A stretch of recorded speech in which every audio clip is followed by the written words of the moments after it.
Captain Jinwoo Park sat in his small captain's chair, looking at the shipping papers on his screen. His cargo ship looked old and simple from the outside. The paint was faded, and rust spots dotted the metal hull. Other alien traders who saw the peaceful dawn at spaceports often laughed quietly. They thought humans were just simple farmers who got lucky with space travel. Jinwoo smiled to himself as he signed off on another grain shipment to the Vorthon colonies. The aliens paid almost nothing for Earth's food, but they always wanted more. What they didn't know was that every grain container had hidden sensors inside. These tiny devices recorded everything about alien ships, their weapons, and their technology. For 40 years, Earth had been playing the role of the quiet neighbor who just wanted to sell food and stay out of trouble. The truth was much more complex. Every human ship captain, every farmer, every diplomat was part of a massive intelligence network. They all reported back to Earth's Shadow Council, a secret group that had been planning humanity's real future since the first alien contact.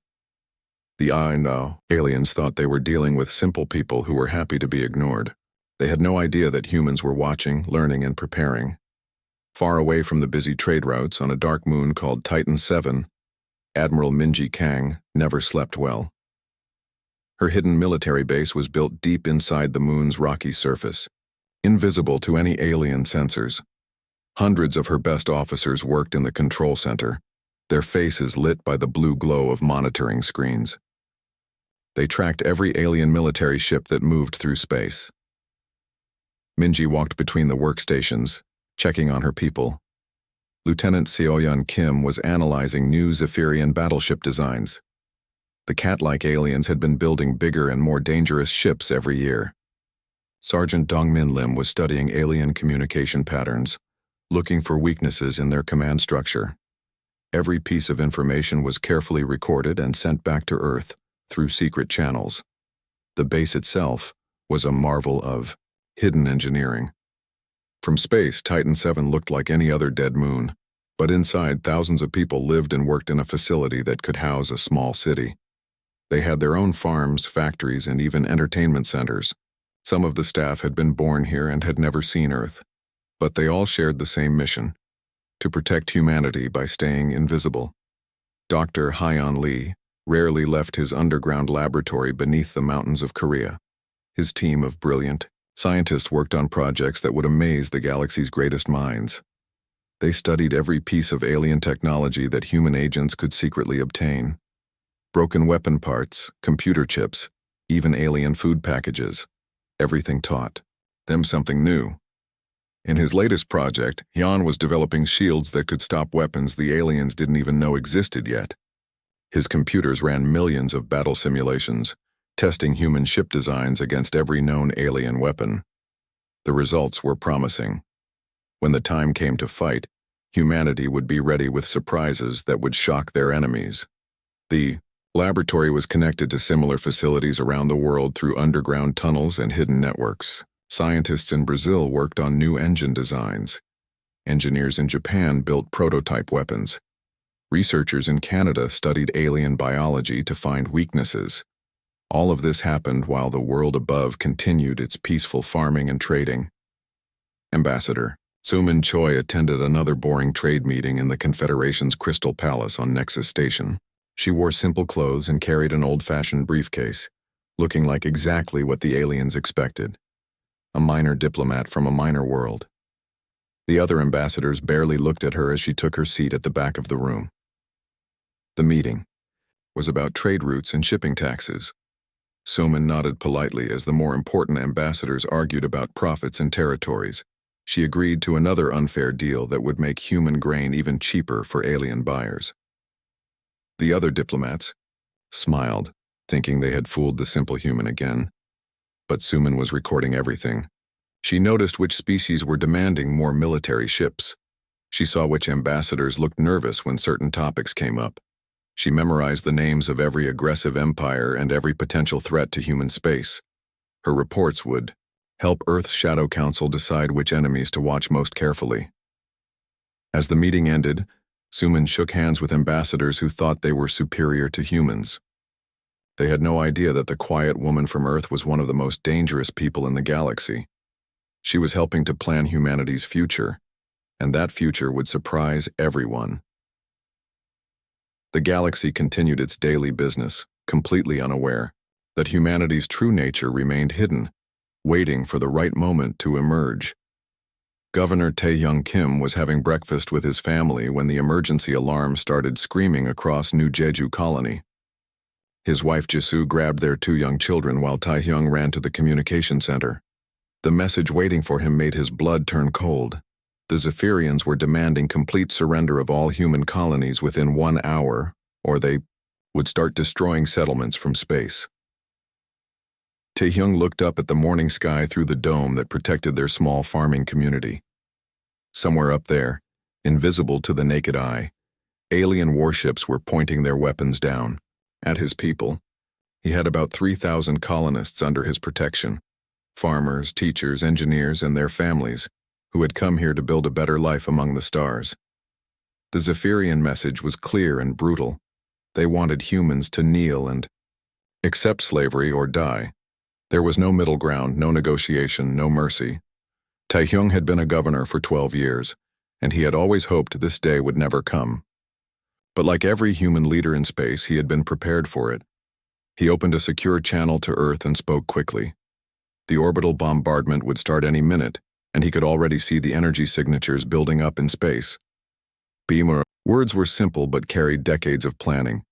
They're not interested in surrender terms, recommend full authorization. Then the sky turned white with fire, and New Jeju Colony disappeared in a flash of superheated plasma. 8 billion miles away on Earth, President Yoon Ji-song felt each word like a knife in her heart. She was in her private office in Seoul when the message arrived. For a moment, she just stared at the screen, thinking about Governor Kim's children and all the families on New Jeju. Then she pressed a button that would change everything. Deep beneath the bustling streets of Seoul, an elevator dropped down through 30 floors of solid rock. The Shadow Council had been meeting in these bunkers for 50 years, planning for the day when humanity's peaceful mask would have to come off. The elevator opened into a room filled with screens showing every human world, every alien fleet, and every secret base that Earth had built in the darkness. Defense Minister Won Ho-jang stood at a massive table covered with holographic displays. His face was grim as he reported the destruction of 3 human colonies in the past 6 hours. 15,000 people were dead, with more attacks happening every few minutes. The Zephyrians were moving fast, trying to destroy human spirit, before anyone could organize resistance. Intelligence Director Haeun Park had been awake for 18 hours, coordinating with spy networks across the galaxy. She confirmed what everyone already knew but didn't want to hear. The Confederation of Worlds had officially refused to help humanity. They said it would be too expensive to fight the Zephyrians over such a small matter. Human lives, apparently, weren't worth the cost of military action. President Song looked around the table at the men and women who had been preparing for this moment their entire careers. Some of them had never seen sunlight, spending their lives in underground facilities. Others had pretended to be simple farmers or traders while secretly building humanity's hidden strength. All of them knew that the next few hours would determine whether humans survived as a free species. They've made their choice, President Song said quietly. Her voice was calm, but everyone in the room could hear the steel underneath. Signal, all deep assets. Operation Sleeping Giant is now active. Those words traveled instantly through quantum communication networks that the aliens didn't know existed. On distant worlds, in hidden bases, and aboard disguised ships, thousands of humans received the same message. The time for hiding was over. The time for pretending to be weak was finished. Humanity was about to show the galaxy what they really were. Colonel Jun-hyuk Nam was sitting in a refugee camp on the planet Kalos when his hidden communicator buzzed with the authorization code. For 20 years, he had been living as a simple farmer who had lost his home in a mining accident. The other refugees in the camp felt sorry for him, a quiet human man who seemed broken by bad luck. They had no idea that he was one of Earth's most dangerous special operations officers. Around the camp, Other humans started receiving the same signal. The woman who ran the food distribution center, Yeonhee Seo, had actually been gathering intelligence on Zephyrian supply lines for 15 years. The maintenance worker Changmin Ko had been secretly mapping every military installation on the planet. The camp medic Nari Yoon had been studying Zephyrian biology, looking for weaknesses that could be exploited in combat. Within hours, sleeper cells across dozens of worlds were activating. These weren't recent infiltrators. They were people who had been living deep cover lives for decades, some of them for their entire adult lives. They had married local aliens, raised families, and become trusted members of their communities, all while secretly serving Earth's long-term strategy. The Zephyrians had given humanity 1 month to surrender completely. They thought it was generous, time for the weak humans to accept their fate and avoid more destruction. What they didn't understand was that Earth wasn't counting down to surrender. They were counting down to war, and they had been preparing for this war longer than most Zephyrians had been alive. Captain Sung-min Oh had been flying the same cargo route for 12 years, hauling grain and vegetables between human colonies and alien markets.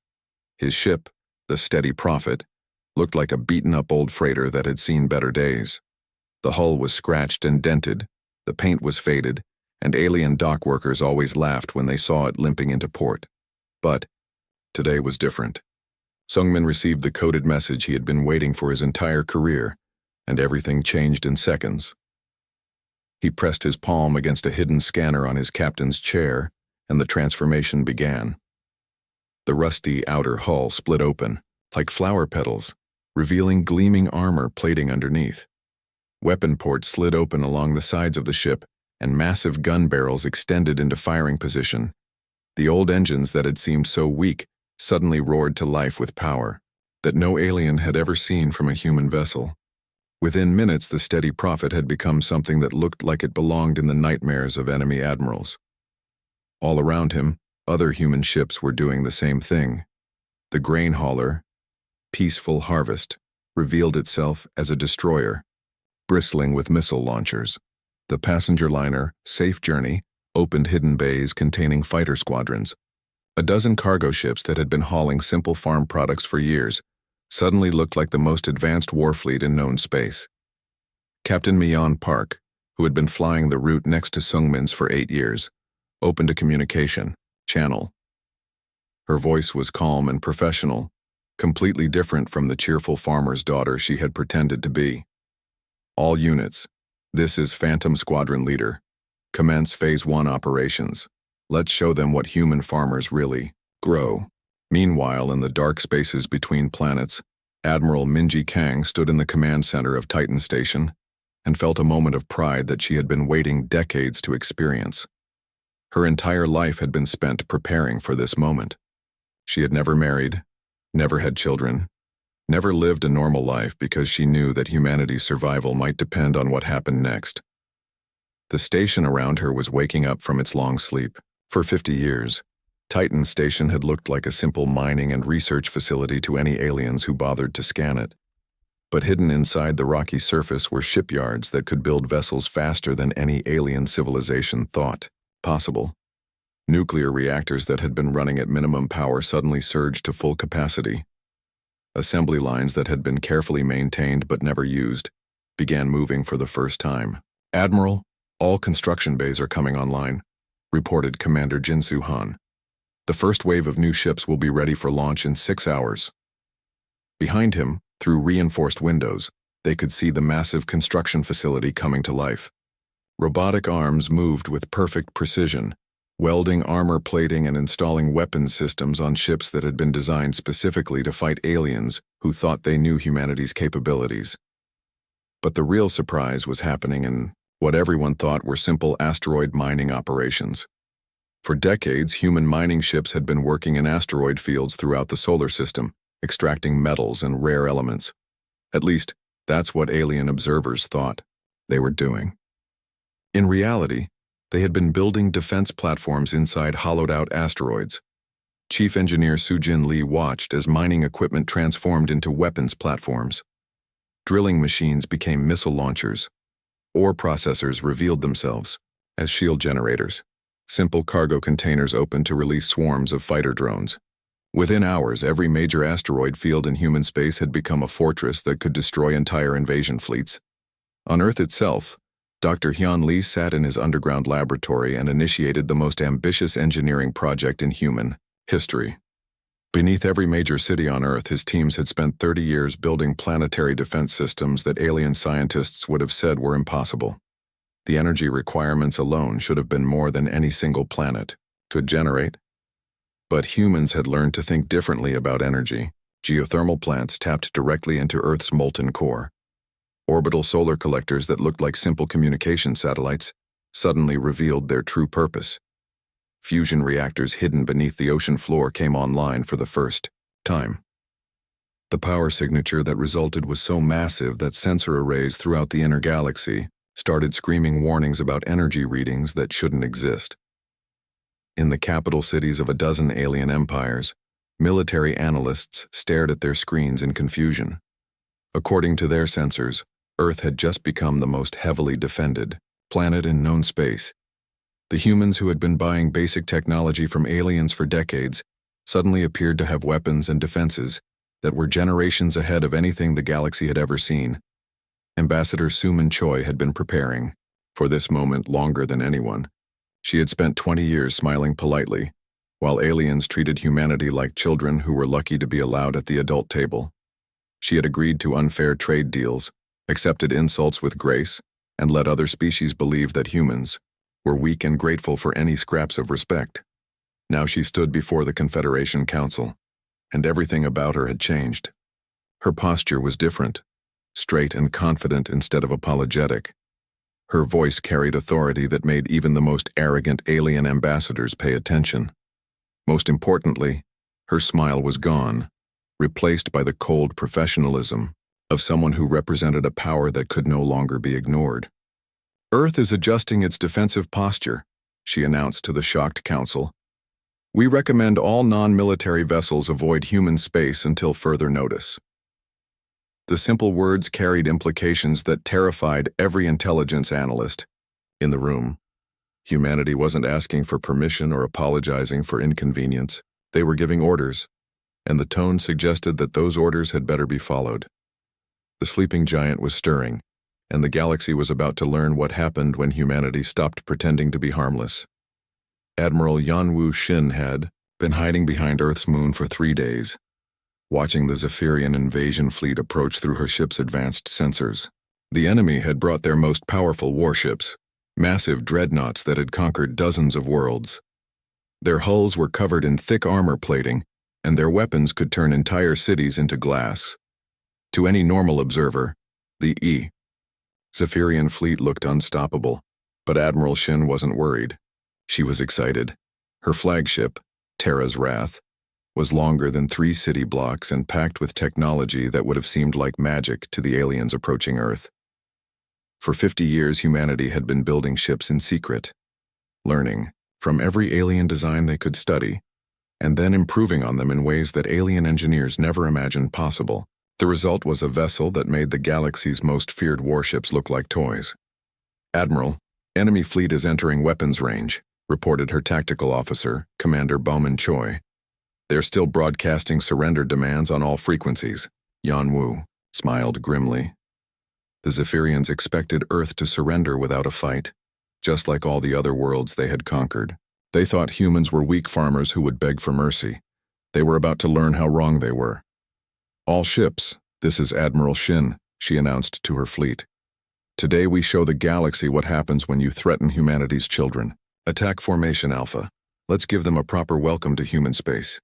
The first human fleet emerged from behind Luna like ghosts becoming solid. 50 massive warships that had been invisible to alien sensors suddenly appeared on every scanner in the solar system. The Zephyrian fleet commanders must have felt their hearts stop when they realized they weren't facing a helpless agricultural world. They were facing a military force that had been planning this moment for decades. The battle began with a single shot from Terra's Wrath. The main cannon fired a beam of energy that seemed to bend space itself. It struck the lead Zephyrian dreadnought and simply erased it from existence. One moment there was a massive warship that had terrorized entire star systems. The next moment, there was empty space and floating debris. Commander Do-Yun Lee launched his fighter squadrons from the carrier, New Seoul. His pilots had been training in secret facilities their entire lives, practicing maneuvers that alien flight instructors said were impossible. The small human fighters moved through space like they were dancing, spinning and diving in ways that defied everything the galaxy knew about physics and engineering. The Zephyrian fighters tried to engage them, but it was like watching children try to catch lightning. Human pilots flew through enemy formations, their weapons taking out 2 or 3 alien ships with each pass. Their fighters were smaller and faster than anything the Zephyrians had ever seen, and they seemed to predict enemy movements before they happened. Captain Ariam Han commanded the destroyer group that hit the Zephyrian fleet's flanks. Her ships fired weapons that the aliens couldn't understand. Some shots seemed to pass through armor like it wasn't there. Others created explosions that consumed enemy ships from the inside out. The Zephyrian captains tried to analyze what was happening to their vessels, but their computers couldn't explain the weapons being used against them. Within 2 hours, half the Zephyrian invasion force was gone. The remaining ships tried to retreat, but they discovered that human vessels were faster than anything they had ever encountered. There was no escape from Earth's defenders. The battle became a systematic destruction of an enemy fleet that had thought itself invincible. But the real surprise was happening simultaneously across human space. At every world the Zephyrians had conquered, new fleets appeared from hyperspace. General Min Ho-yoon had been planning these liberation operations for months, studying Zephyrian tactics and preparing countermeasures for every strategy they might use. On the colony world of New Busan, Zephyrian occupiers had built massive fortresses to control the human population. They thought their defenses were impregnable. Then human liberation forces materialized in orbit, and the fortresses started exploding from the inside. The Zephyrians discovered that their defeated human subjects had been sabotaging their equipment for months. Lieutenant Naeun Seo had been living as a refugee on New Busan for 2 years, pretending to be traumatized by the conquest of her home. In reality, she was one of Colonel Nam's most skilled operatives, and she had spent those 2 years mapping every Zephyrian installation on the planet. When the Liberation Fleet arrived, she activated hidden transmitters that guided orbital strikes with surgical precision. The Zephyrian command center disappeared in a flash of light. Their ammunition depot exploded in a chain reaction that shook the entire continent. Their communication array was destroyed before they could call for help. Within minutes, the occupying force found itself blind, defenseless, and surrounded by humans who had been planning this moment since the day of conquest. Similar scenes played out on every occupied human world. Forces that had overwhelmed peaceful farming colonies suddenly found themselves facing enemies they couldn't comprehend. Human tactics seemed to anticipate every Zephyrian move. Human weapons ignored their best defenses. Human intelligence networks had cataloged every weakness and vulnerability over years of careful observation. Captain Min-seok Park led the liberation of New Gangnam, where Zephyrian forces had enslaved the human population to work in their mining operations. His assault troops moved through the mines like they had been born there, using tunnels that the aliens didn't know existed to strike at the heart of their operations. The Zephyrians had thought they were guarding helpless human workers. They discovered they had been surrounded by a resistance network that had been preparing for this day since the conquest began. On New Jeju, where the first human colony had been destroyed, General Yoon's forces built a memorial from the wreckage of Zephyrian warships. The message was clear. Humanity remembered its fallen, and the galaxy would learn the price of attacking human civilians. Within a week, every Zephyrian soldier in human space was either dead or captured. The empire that had seemed unstoppable just days before had been completely expelled from human territory. More importantly, they had been defeated so thoroughly that other alien powers began to question everything they thought they knew about humanity. The galaxy watched in terrified fascination as news of the human victory spread. Species that had dismissed humanity as weak farmers suddenly realized they had been sharing space with a sleeping giant that was now fully awake. Fleet Admiral Minji Kang walked through the crystal corridors of the Confederation's most prestigious building, her military uniform drawing respectful stares from alien diplomats who had ignored her just weeks before. The same beings who had once barely acknowledged her presence now bowed deeply as she passed. The Confederation Council had offered Earth a permanent seat on the High Council, the governing body that controlled galactic policy and trade. She accepted their offer with the same quiet smile that humanity had always shown, thanking them graciously for the honor. But behind her polite words, every human shipyard in the galaxy was working at maximum capacity. The victory over the Zephyrians had been impressive, but it was just the beginning of humanity's true military buildup. Admiral Kang knew that other alien empires were already planning their responses to Earth's revealed strength. "We are honored by the Council's confidence in humanity," she said to the assembled alien leaders. "Earth looks forward to contributing to galactic peace and stability." What she didn't mention was that 3 new battle fleets were currently under construction in hidden facilities, and human engineers were already designing weapons that would make their recent victories look small by comparison. The Confederation leaders smiled and congratulated themselves on bringing humanity into their inner circle. They thought they were controlling the situation by giving Earth a voice in galactic politics. They had no idea that humanity had been planning for this moment since their first contact with alien civilization decades ago. Back on Earth, President Yoonji Song prepared for the most important speech in human history. She stood in the newly revealed command center beneath Seoul, surrounded by holographic displays that showed the true extent of humanity's capabilities. For 50 years, this facility had been hidden from alien sensors. Now it was time to let the galaxy see what human civilization really looked like. The global communication began at exactly noon, Earth time. Every major alien world received the transmission simultaneously, broadcast on frequencies that most species didn't even know existed. President Song appeared before alien leaders who had thought they understood humanity's place in the galaxy. "Citizens of the galaxy," she began, her voice calm and measured. "Humanity seeks peaceful coexistence with all species." As she spoke, the displays behind her showed images that made alien military analysts frantically recalculate their threat assessments. Massive shipyards in asteroid fields, underground cities that could house millions of people, weapon testing facilities on distant moons, defense networks that spanned entire solar systems. "We have always believed that strength should serve peace, not conquest," President Song continued. "We trust our neighbors will respect this desire for mutual prosperity." The unspoken message was clear.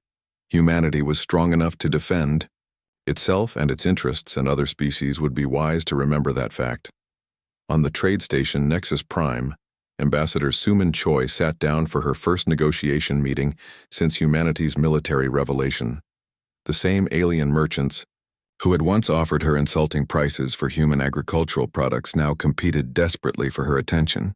They brought gifts, offered favorable terms, and spoke respectfully about Earth's contributions to galactic civilization. The Vorthan trade representative, who had once laughed at human requests for fair pricing, now offered to pay triple the previous rate for human grain shipments. The Kelari Shipping Consortium, which had charged humans excessive fees for cargo transport, suddenly discovered they could offer significant discounts for Earth's business. "We appreciate your renewed interest in human trade partnerships, Ambassador," Choi said pleasantly. "Earth is always willing to work with species that demonstrate mutual respect and fair dealing."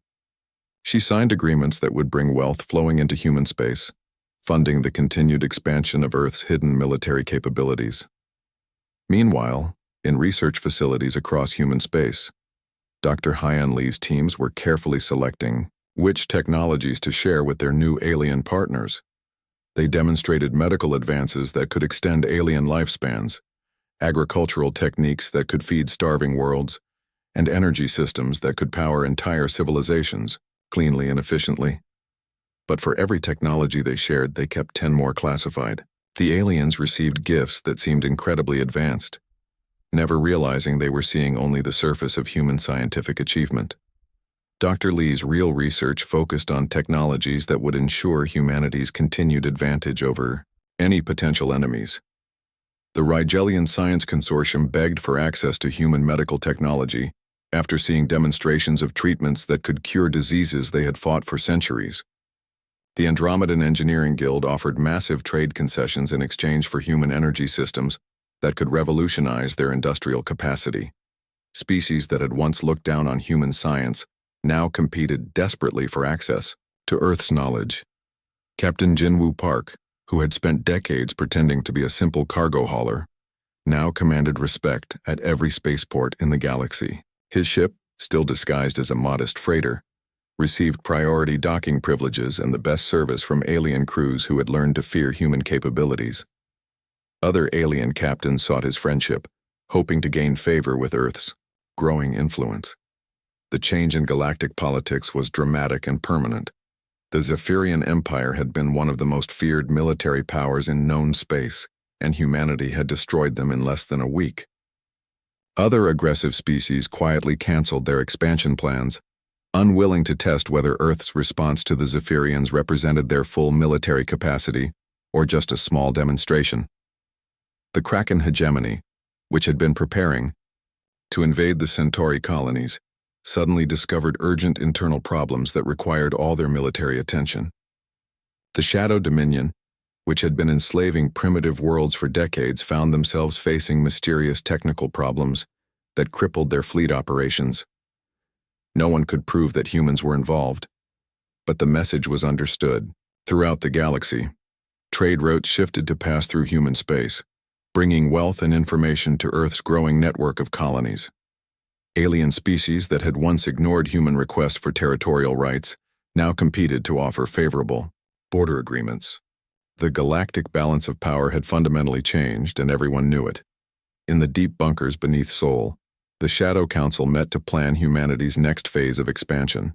They had revealed enough strength to ensure respect, but their true capabilities remained hidden. The galaxy thought it had seen what humans could do, but they had only glimpsed the surface of Earth's potential.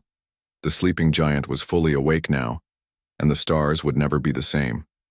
Humanity had taken its place among the galaxy's great powers, not through conquest or aggression, but by revealing that they had always been stronger than anyone imagined.